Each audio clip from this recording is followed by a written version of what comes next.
पीछे मत मुड़ना, मौत तय है। मैं आपको किस्सा बताने जा रहा हूँ, वो इससे ज़रा हटके है। तो दोस्तों, एक रात मैं अपने गांव से मेरे मित्र अवधेश के साथ अंधेरी रात में खेत के रास्ते बस स्टैंड की तरफ जा रहा था। तो मेरे मित्र ने कहा, दोस्त थोड़ा जल्दी चलो, इस खेत से अगले 2 खेतों तक थोड़ी समस्या है। तो मैंने पूछा क्या बात है, तो उसने बार बार बात को टाल दिया।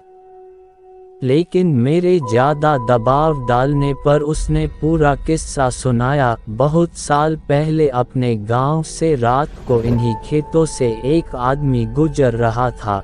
रास्ते में वो पेशाब करने के लिए एक पेड़ के नीचे रुक गया। उसके बाद वो जैसे थोड़ा चला, उसे किसी बच्चे के रोने की आवाज़ आई।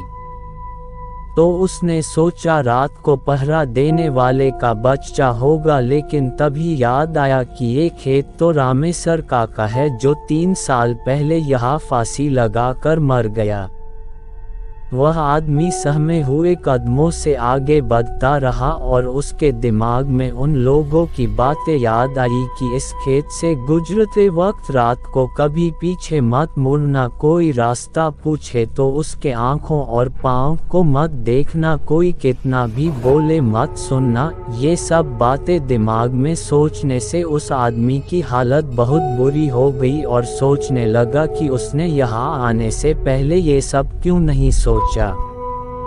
वो जैसे जैसे आगे बढ़ता वैसे वैसे बच्चे की आवाज़ और तेज़ होती जाती और ऐसा लग रहा था जैसे वो उसके साथ ही चल रहा हो। तभी अचानक उसने देखा कि एक पेड़ से बंधे झूले में बच्चा लेटा रो रहा था। तो डरते हुए उसने आवाज़ लगाई कि ये किसका बच्चा है, लेकिन कोई प्रतिक्रिया नहीं आई।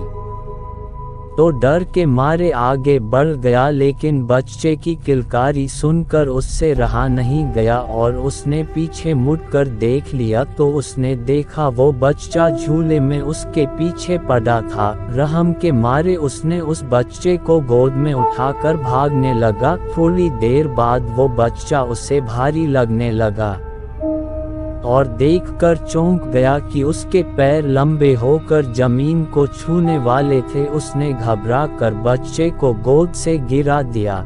जैसे ही वो बच्चा गोद से गिरा तो बच्चा बड़े आदमी की तरह जोर से हंसकर बोला, तू आज तो बच गया, अगर मेरे पैर जमीन छू लेते तो तुझे आज यहाँ कोई नहीं बचा सकता, तेरी मौत तय थी।